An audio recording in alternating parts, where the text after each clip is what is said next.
tudo bom? Meu nome é Ana, sou professora de História.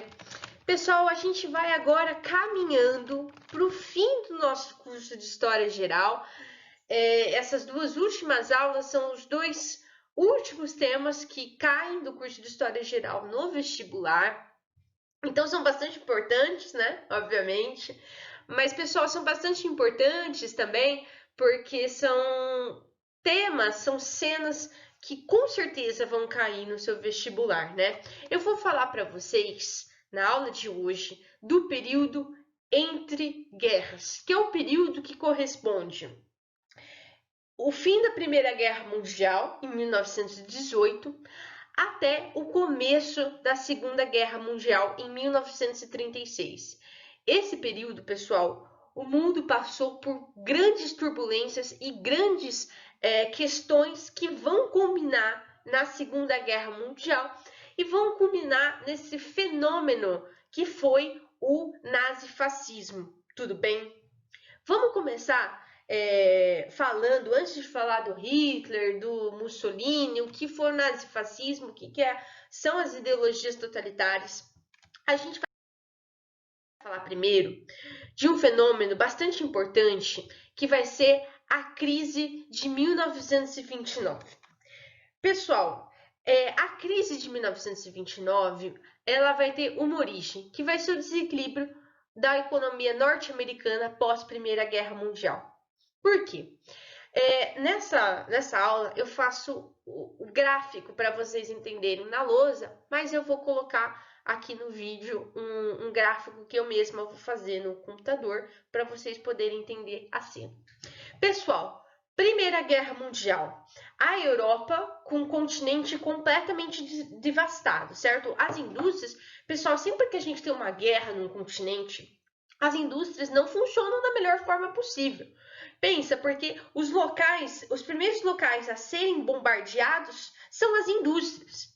Porque são as indústrias que sustentam o país, né? São as indústrias que vão produzir roupa, são as indústrias que vão produzir sapato, inclusive são as indústrias que vão produzir armamentos, são as indústrias que vão produzir carros, as indústrias que vão produzir tanques, que vão produzir avião. Então, você bombardear isso do seu inimigo, você ganha muitas vantagens, né? Porque pensa, na Primeira Guerra Mundial, pessoal, vamos supor que o lado da Tríplice Entente bombardeasse uma indústria de carros do lado aliado, uma indústria de carros da França. Putz, grande parte das coisas eles iam conseguir, né? Porque pensa, os carros eles eram usados para várias coisas na guerra, né? Para locomover soldados, para trazer coisa, para enviar coisas, os caminhões, né?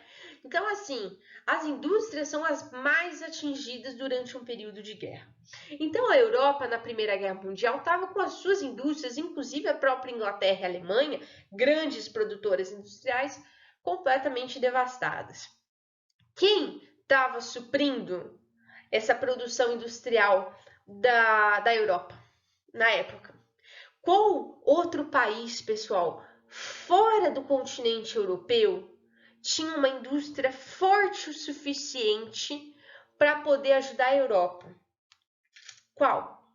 Exatamente, os Estados Unidos, pessoal. Então, os Estados Unidos, eles vão começar a produzir muito para suprir a própria demanda, a demanda do país, Estados Unidos, e a demanda europeia, tudo bem? Eles vão começar a produzir muito para poder ajudar a Europa. E os Estados Unidos vai ser o país economicamente bem para poder ajudar a Europa naquela época. Obviamente não é o Brasil, né, pessoal? O Brasil não era uma economia tão forte quanto a dos Estados Unidos para poder ajudar a Europa naquela época. Então, vai ser os Estados Unidos.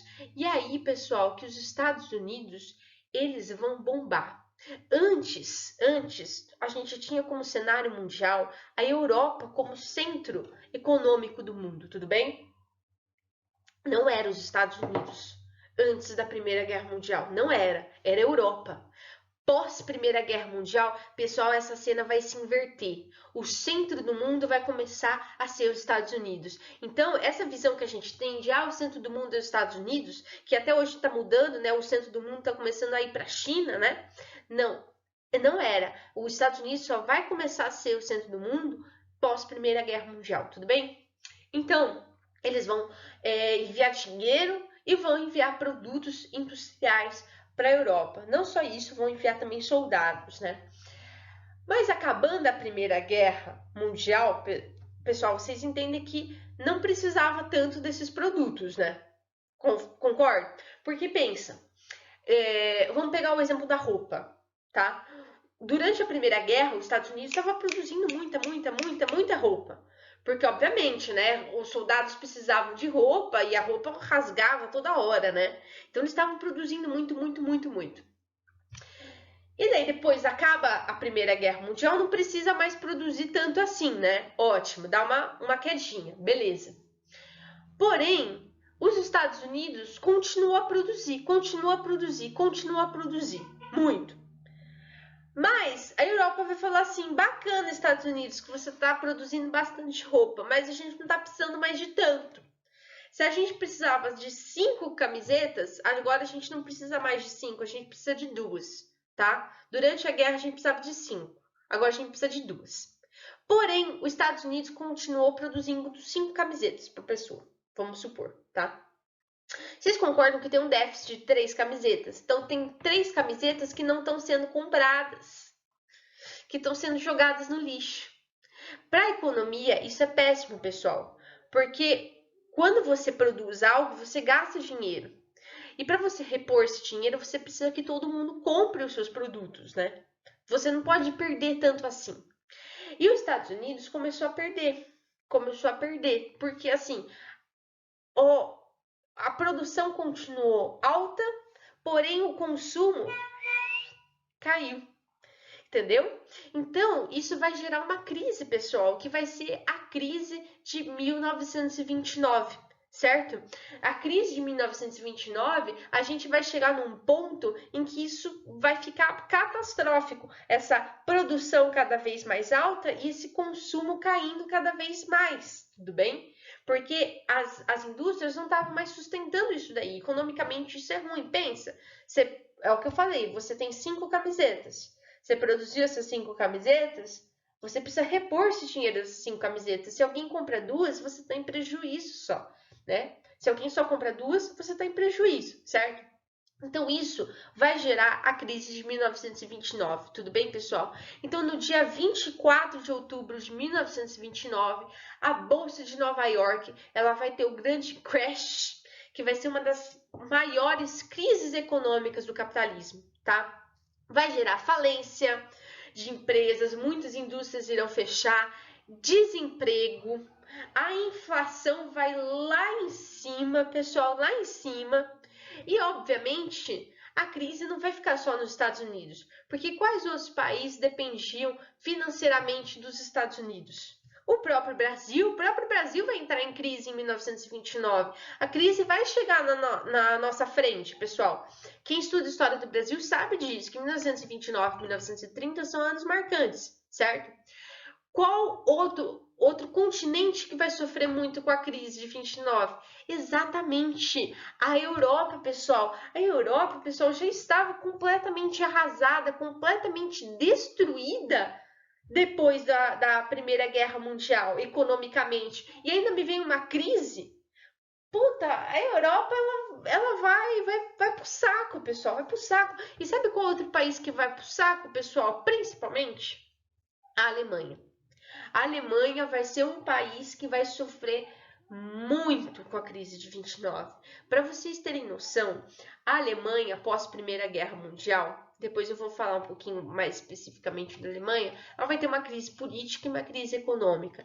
Durante a crise de 29, os alemães não tinham dinheiro nem para comprar pão, até o pão estava inflacionado, pessoal. Só para vocês terem uma noção, sabe? As pessoas não conseguiam comprar pão, porque o pão estava já muito caro.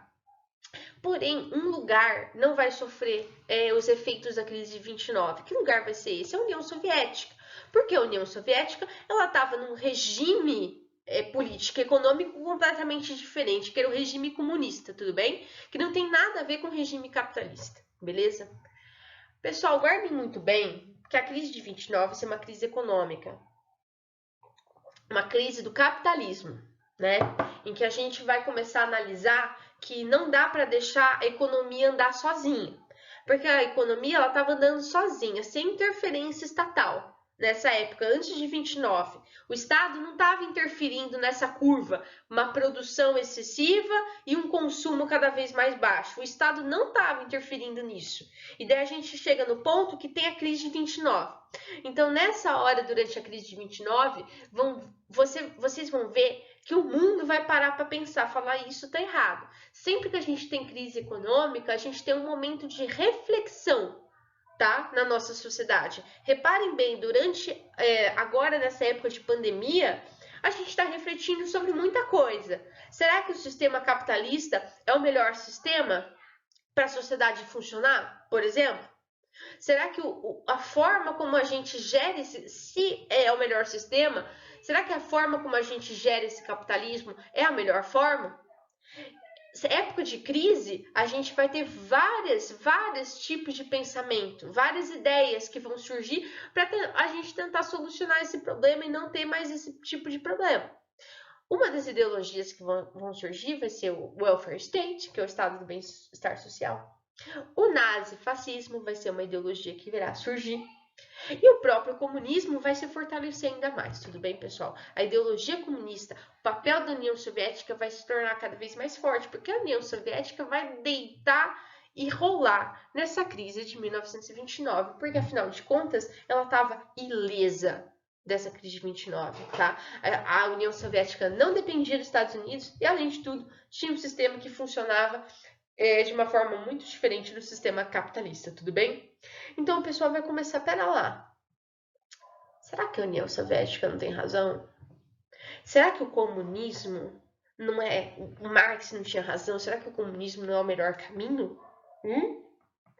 Então nessa época a gente vai ter um crescimento muito grande da ideologia comunista, dos partidos comunistas, beleza, pessoal? Vocês têm que entender muito bem esse contexto.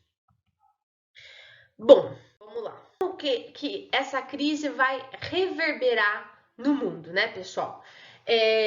O mundo vai ter um colapso do comércio. Colapso, porque os Estados Unidos vai falar assim, galera, sinto muito, mas o dinheiro que eu prometi para vocês não vai dar certo. Entramos em crise, né? A gente vai ter um repatriamento do capital norte-americano. O que é um repatriamento do capital norte-americano? Os Estados Unidos vai pegar todo o dinheiro que ele tinha investido em outros lugares do mundo, trazer de volta. Galera, vamos voltar, né?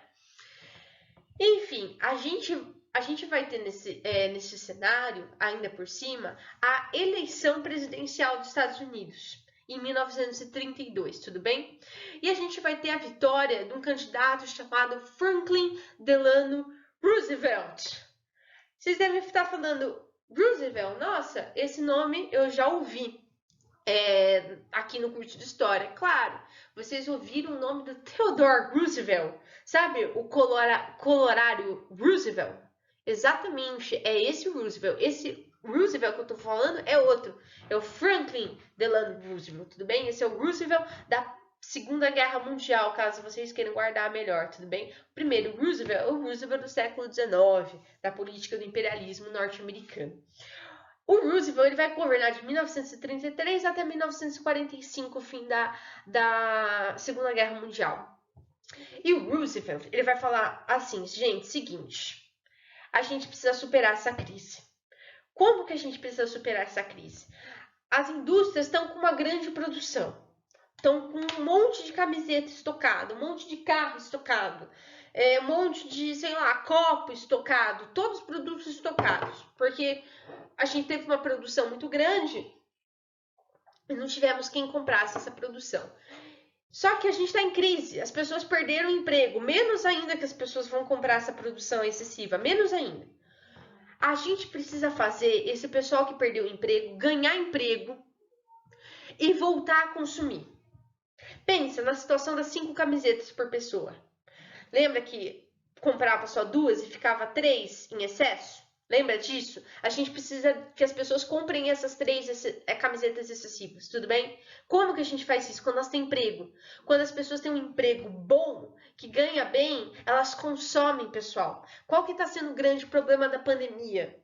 As pessoas não estão consumindo. Por que a gente está entrando em crise, né? A crise vai afetando a todos. Porque as pessoas não estão consumindo, porque elas não estão tendo dinheiro para consumir. Elas perdem o emprego delas, a gente está numa crise financeira em que mais da metade dos brasileiros perderam o emprego, eles vão perder emprego, eles não vão consumir. Então pense, se uma pessoa tem uma empresa de roupa, essa pessoa está indo à falência na atual crise de pandemia, porque ninguém compra roupa agora, a gente compra só o essencial, o estoque a gente não compra, né? Então o Roosevelt vai falar, não pode isso. As pessoas têm que estar empregadas. Como a gente vai empregar? Vamos fazer obras públicas. Vamos fazer obras públicas. O Estado vai intervir nisso daí. Vamos fazer obras públicas para que essas pessoas tenham emprego, trabalhem nessas obras públicas e com esse dinheiro elas consumam, elas façam a economia girar. Então o Roosevelt, pessoal, ele vai fazer assim, vamos tapar um buraco da rua. As obras públicas não são obras gigantes, pessoal, não obras pequenas. Vamos tapar o buraco da rua. Você que está desempregado, vem aqui, você vai tapar o buraco dessa rua e você vai ganhar um salário para isso. Puta, o cara que não estava ganhando nada, pense, estava ganhando nada, ganhou um emprego, ele vai falar, pelo amor de Deus, deixa eu tapar o buraco da rua então. É um empreguinho básico, pessoal, mas o cara ia lá, fazia esse serviço de tapar o buraco da rua, ganhava um salário e com esse salário ele consumia, ele e a família dele consumiam e fazia a economia girar, pessoal. Então vocês vão ver que o Roosevelt vai falar assim, vamos tapar o buraco da rua, vamos fazer calçada, vamos asfaltar a rua, vamos construir um negócio aqui, uma praça aqui, porque daí vai lá a pessoa, ajuda a construir a praça, ganha um salário, né? E com isso ela consome. Um outro ponto que o Roosevelt vai trazer são os créditos para indústrias e agriculturas, tudo bem? Para fazer essas indústrias que estavam indo à falência e a agricultura que também estava indo à falência funcionar. Esse conjunto de medidas funcionar voltadas para o social, pessoal, de manter as pessoas com um emprego estável, né? Políticas que funcionem para a sociedade, vai ser chamado de welfare state, ou o estado do bem-estar social.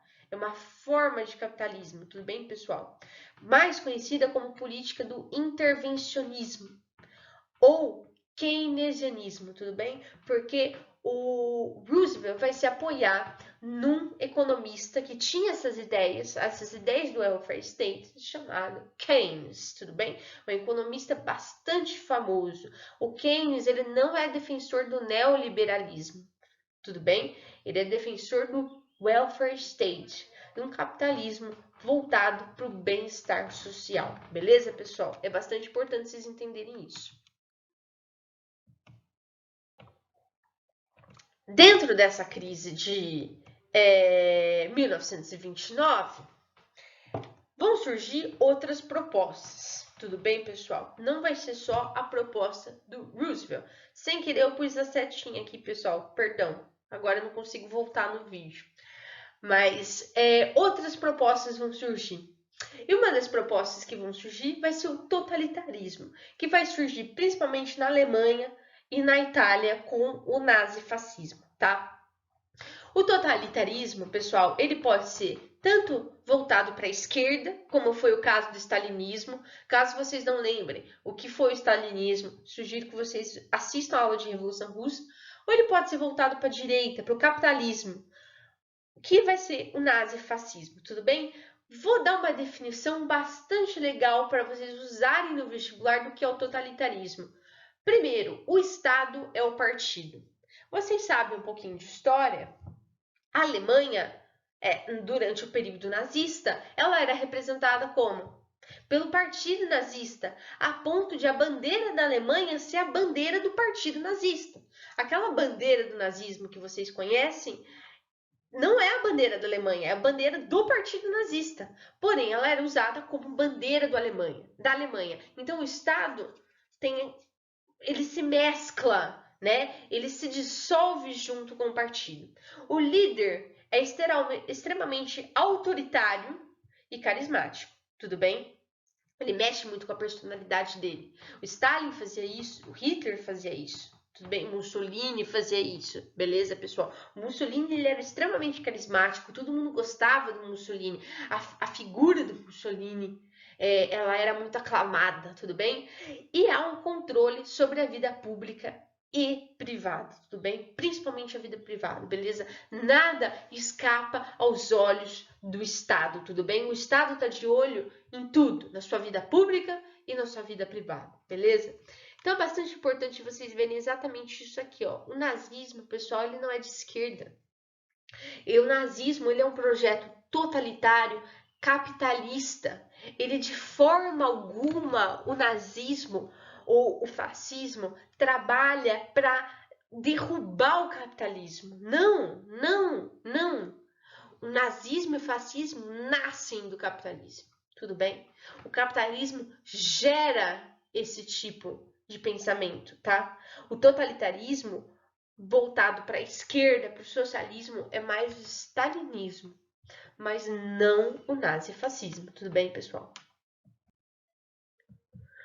Bom, vamos falar então um pouquinho do fascismo na Itália, né? Como que foi o que aconteceu para que o fascismo surgisse na Itália? Vamos falar da Itália pós Primeira Guerra Mundial. A Itália pós Primeira Guerra Mundial estava extremamente fragilizada, extremamente fragilizada. A Itália era um país novo que tinha surgido, né?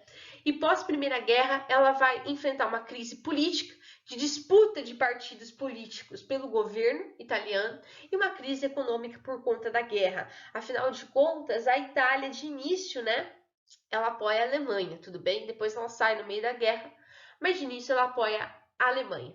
Vai surgir nesse bolo aí o partido fascista, que vai ser o partido do Mussolini. O principal líder vai ser o Mussolini.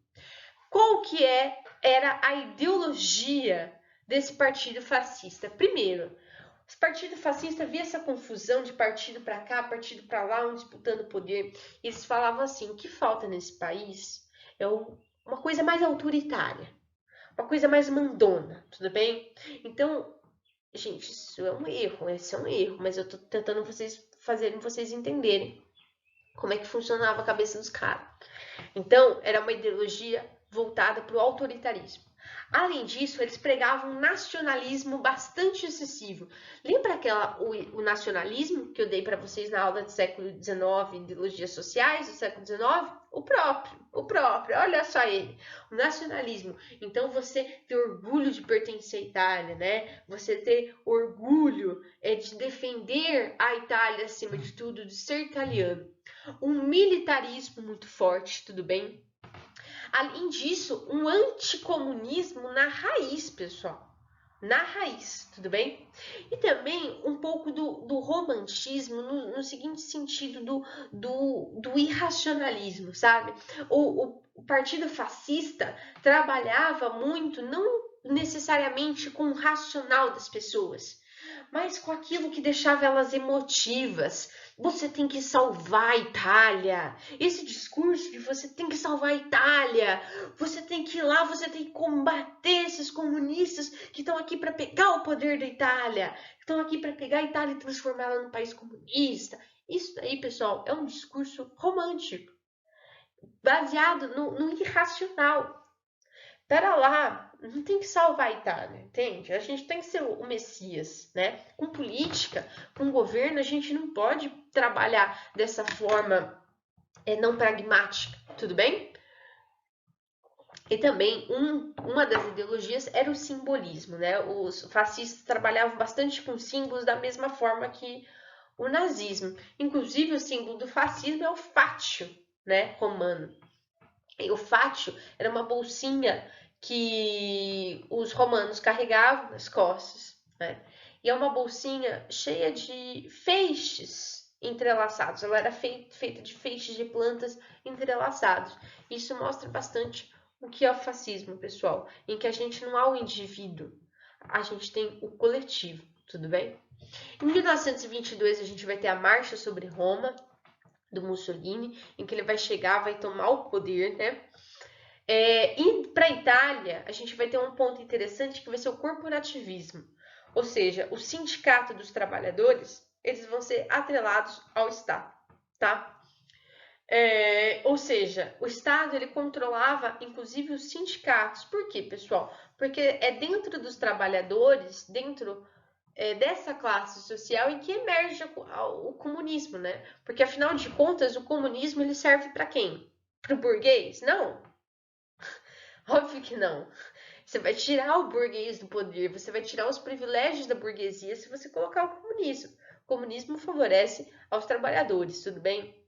Então era uma ideologia muito forte aos trabalhadores e que corria por dentro dos sindicatos. Você ter o sindicato atrelado ao Estado, você vai controlar esses sindicatos e você vai impedir que esses sindicatos tenham essa ideologia comunista, tudo bem? O que é consoante com o anticomunismo pregado pelo fascismo, tudo bem?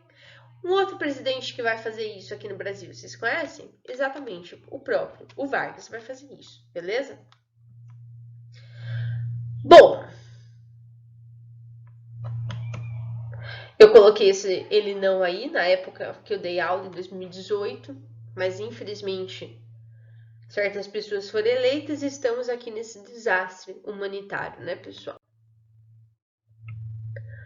Bom, seguindo aqui, vamos falar um pouquinho sobre o nazismo na Alemanha, tá bom, pessoal?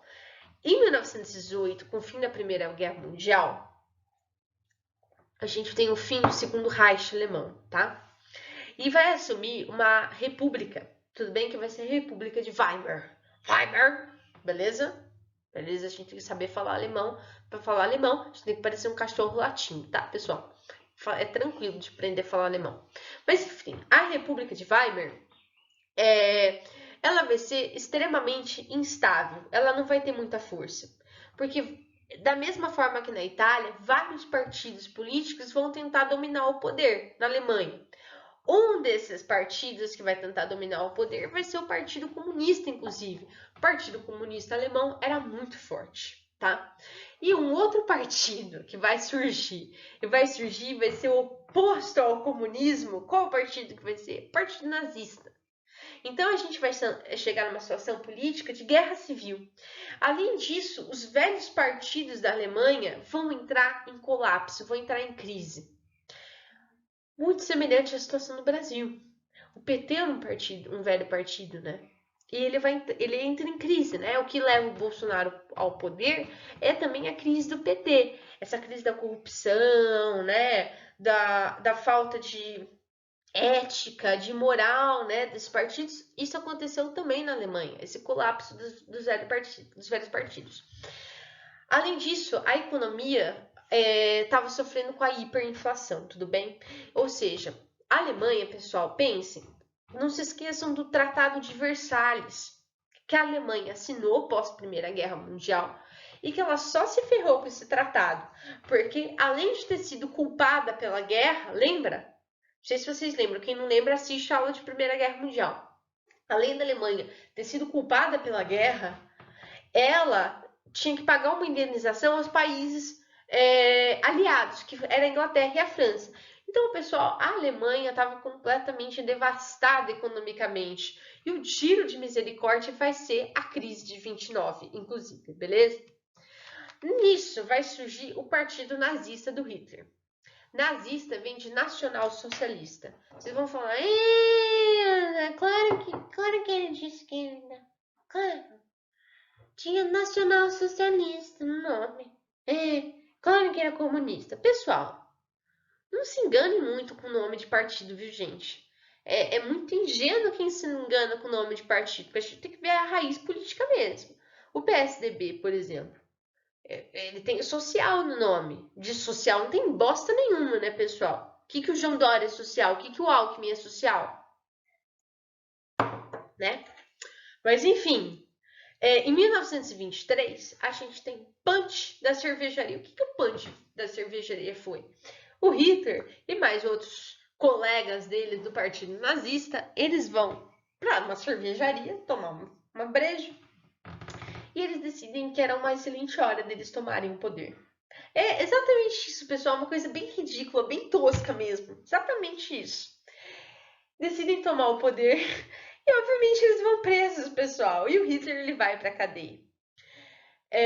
O Hitler, eu também não gosto muito de fazer biografias na minha aula, mas eu vou fazer nessa aula uma breve biografia do Hitler. O menino Adolf era um cara bastante frustrado, ele sempre quis ser pintor, nunca conseguiu passar em nenhuma faculdade artística da Europa, né, que voltada para pintura, nunca conseguiu. Desistiu e ele começou a entrar na política. Com a política e outros colegas dele, ele fundou o Partido Nazista, tudo bem? E ele vai para a cadeia, e na cadeia ele vai escrever um livro que vai ser a Bíblia do nazismo, que vai ser o Mein Kampf, tudo bem? Que em alemão significa minha luta. Esse Mein Kampf, ele vai ter ideologias fascistas com um plus do antissemitismo, tudo bem? O que é o antissemitismo? É o ódio aos judeus. Pessoal, o ódio aos judeus não era nada novo na Europa. Desde a Idade Média, os europeus eles tinham ódio dos judeus. Por quê? Primeiro motivo religioso. Afinal de contas, os judeus sempre foram acusados de terem matado o Cris. Mataram o Cris, crucificaram o Cris. Isso é feio, não pode. Além disso, pessoal, a Igreja Católica sempre foi contra o lucro, contra o acúmulo de riquezas, e os judeus, tradicionalmente na Europa, eles sempre foram responsáveis por cuidar dos bancos. Os primeiros bancos vão surgir de famílias judaicas. Então, os judeus eram muito ricos, pessoal, muito ricos mesmo, porque na religião deles não existe esse ódio ao lucro. Então, sempre houve um ódio ao judeu, uma invejinha dos judeus, porque eles sempre foram muito ricos, tá? E além disso, sempre houve uma raiva dos judeus, porque eles nunca aderiram muito ao discurso do nacionalismo. Porque para eles, antes de serem italianos, alemães ou ingleses, acima disso, eles são judeus. Então é quase que uma classe internacional, né? Eles não se apegam muito ao nacionalismo. Então, isso irritava as pessoas que eram muito nacionalistas, que tinham essa ideologia nacionalista. Porque para essas pessoas, o que está acima é você ser alemão, não você ser judeu. Para os judeus, não, é o contrário, tudo bem? A ascensão do partido nazista. Então, peraí, pessoal, só para eu fechar. Então, eu quero que vocês entendam que o antissemitismo ele não é novo na Europa. Ele não vai surgir com Hitler, tudo bem? Não vai surgir com o nazismo, tá? A ascensão do partido até 1929 ela vai ser lenta. Em 1929, com a crise, que vai ser o tiro de misericórdia na Alemanha, a gente vai ter uma ascensão meteórica, porque o pessoal vai falar assim, vai ter a galera que vai falar assim, o comunismo é a salvação para esse caos que estamos vivendo. E vai ter a galera que vai falar assim, não, acho que não é o comunismo. Acho que o partido nazista tem razão. Vão votar neles, eles vão ter grandes vitórias eleitorais em 1932 e o Hitler, em 1933, vai ser eleito chanceler da Alemanha, vai dar um golpe e começar a ditadura do partido nazista, dando início ao Terceiro Reich. Tudo bem, pessoal? Então, isso que foi o Terceiro Reich alemão, beleza? Na Alemanha, como é que vai ser o nazismo, né? Ele vai ter um lema, que vai ser o lema do Ein Reich, Ein Volk, Ein Führer. Em alemão, traduzindo, Ein Reich, um povo, tudo bem? Reich é povo. Povo não, perdão, pessoal. Reich em alemão é espaço, tudo bem? Que espaço que é esse? Espaço é o Lebensraum, tudo bem? Reich também é império, é espaço no sentido de império, tá bom, pessoal? Um império, um povo, um líder. O Lebensraum é o espaço vital. O Hitler dizia que a raça ariana, que é o que eu vou falar um pouquinho mais para frente, ela tem que ter um espaço para ela viver. Que espaço que é esse? A Europa inteira, no caso.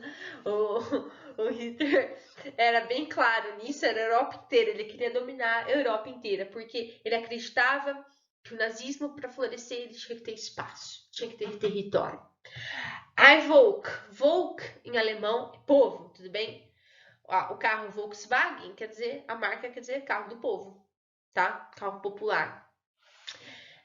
Que povo que é esse? Povo ariano, tudo bem? A raça ariana. Dentro da Alemanha tinha muito discurso de que os alemães pertenciam a uma raça privilegiada, que era a raça ariana, tudo bem? Obviamente, pessoal, havia toda uma distorção do discurso, óbvio.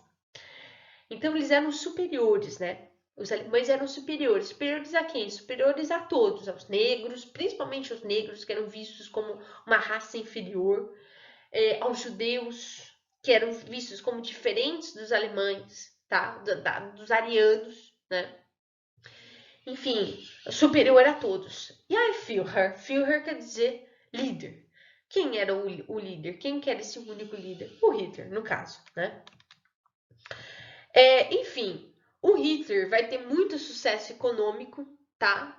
No Partido Nazista. Ele vai, obviamente, porque vai de uma forma autoritária, pegar essas indústrias da Alemanha e fazer elas irem pro pau e crescerem muito. E ele vai ter uma política de intervencionismo muito forte. Lembra que a Alemanha foi proibida de fazer exércitos, pessoal? Pois bem, o Hitler vai cagar para essa proibição e ele vai começar a fortalecer os exércitos alemães, inclusive a fortalecer a indústria armamentícia da Alemanha, beleza? E a Europa vendo tudo isso, tá? Não pense que a Europa não estava vendo tudo isso, não. Bom, a gente vai ter então a crise da década de 30, pessoal. Essa é uma aula bem longa, viu, pessoal? Bem densa. O que vai ser a crise da década de 30? Em 1938, o Hitler vai anexar a Áustria, o Anschluss. Por quê? Eles acreditam que a Áustria e a Alemanha sempre foram muito próximos uns dos outros, historicamente falando. Então, o Hitler, ele vai falar que a Áustria pertencia a esse Lebensraum, esse espaço vital alemão, tudo bem? E vai anexar a Áustria. A Europa, a Inglaterra, a França, certo? Que assinaram o Tratado de Versalhes, vão falar assim, Hitler, não é para você fazer isso, não era nem para você ter exército, quiçá anexar países, Hitler. O que você está fazendo? E o Hitler vai falar assim, calma, Churchill, calma. Churchill era o primeiro-ministro inglês. Calma, França, calma, Inglaterra. É que a Áustria sempre foi próxima da gente, pipipi, papapá, papapá. Então, assim, a gente quer ela junto com nós. A Áustria quer, inclusive foi uma anexação pacífica.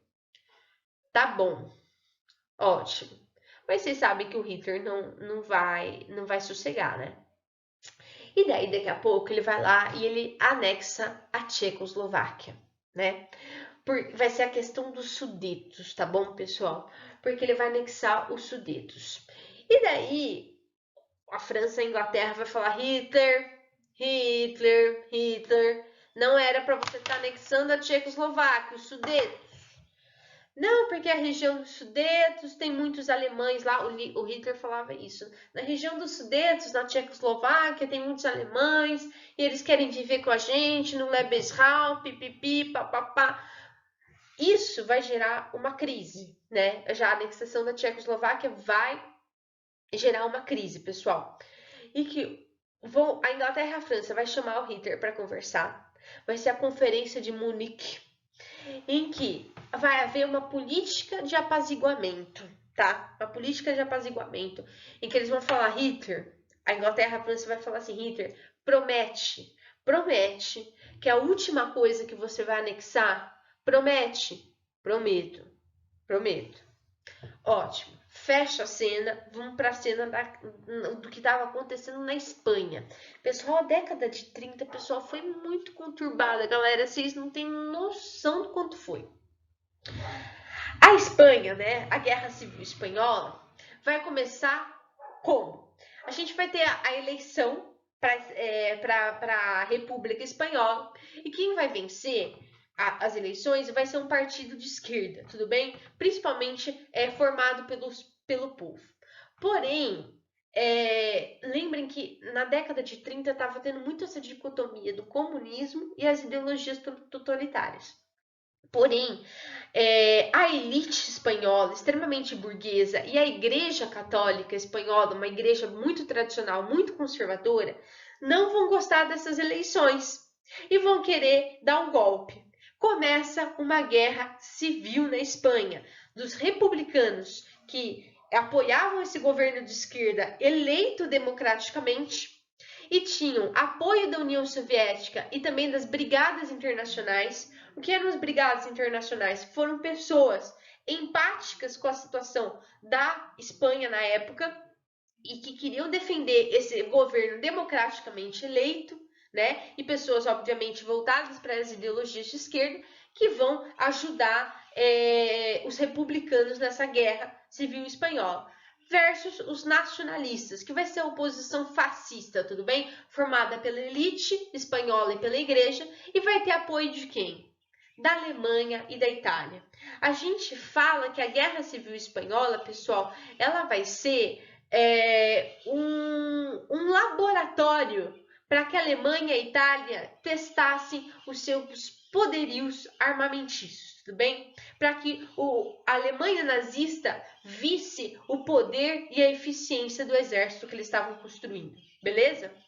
Eu gosto de colocar essa foto, eu vou depois pôr na descrição do vídeo quem que é, mas o nome dela é Marina, eu não lembro o sobrenome, mas ela foi uma das mulheres que lutou bravamente durante a Guerra Civil Espanhola. Ela sobreviveu e ela foi morrer lá em 2000 e pouco, com quase 100 anos já, pessoal. Eu gosto muito dessa imagem porque representa muito a força feminina durante essas guerras.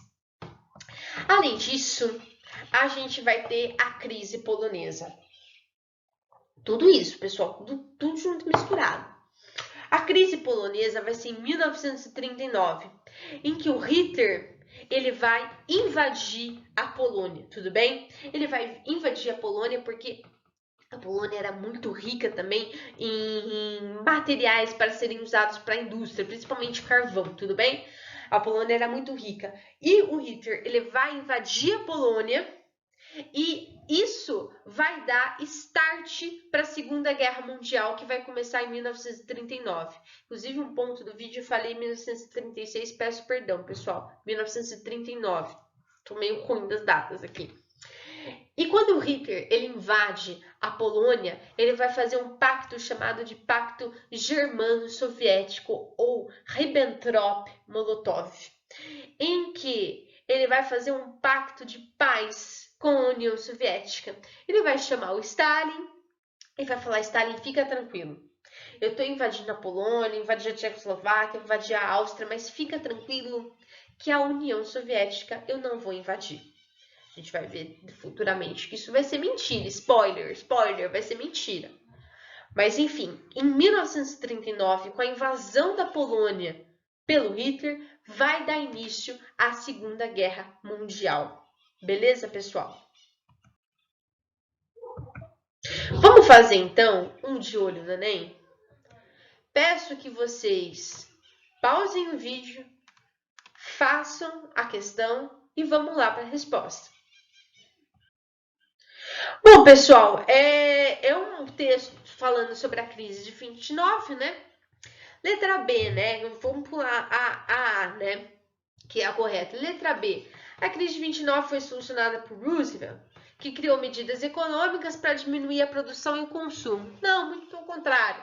Roosevelt criou medidas que aumentassem o consumo das pessoas, né? A fim de que elas consumissem todos os produtos, né?